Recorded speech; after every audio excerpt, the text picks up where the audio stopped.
Hi friends, আজকে তোমরা যেই মন্দিরটা দেখতে পাচ্ছ সেই মন্দিরটার নাম হয়েছে ভীমেশ্বর মহাদেব। মন্দিরে ঢুকেই যেই জিনিসটা সবার আগে চোখে পড়ে সে হলো নন্দী। তারপরে একটু ঢুকতেই এই যে মহাদেবকে অভিষেক করছে।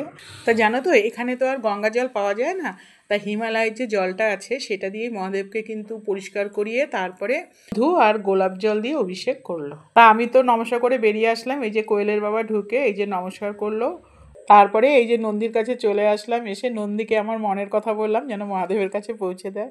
তা দেখো নিচে কি সুন্দর ইট দিয়ে স্বস্তিক বানিয়েছে। তা দেখো মন্দিরের সামনেই কিন্তু রয়েছে গুরুকুল। তা আমরা যখন যাচ্ছিলাম খুব সুন্দর মন্ত্র পড়ছিল, আর যেখানে মন্দির পাশেই হয়েছে গুরুকুলটা। এই যে ছেলেমেয়েরা দৌড়াদৌড়ি করছে। তা দেখো এই যে মন্দিরের এটা কিন্তু গেটটা, এইখান থেকে বাইরে বেরোতে লাগে। মন্দিরটা কিন্তু অনেকটাই উঁচুতে, তাই এই যে এই সাইড করে এই যে সিঁড়িটা আছে এই সিঁড়িটা দিয়ে আমরা নেমে যাব এখন। এবার এই যে সিঁড়ি বেয়ে নেমে আসলাম, আর আমরা কিন্তু যে রাস্তাটা দিয়ে যাচ্ছি সেটা খুব শর্টে, এই জন্য একটু জঙ্গল। এই যে জঙ্গল থেকে যাচ্ছি, কিন্তু চারপাশটা কিন্তু ভীষণ সুন্দর, চারপাশে সবুজ। তারপরে রোদটা উঠেছে না, এত ভালো লাগছে। তা দেখো আস্তে আস্তে আমরা কিন্তু এই যে পাকা রাস্তায় এসে গেছি। তা ভিডিওটা এখানেই শেষ করছি আজকের জন্য। টাটা।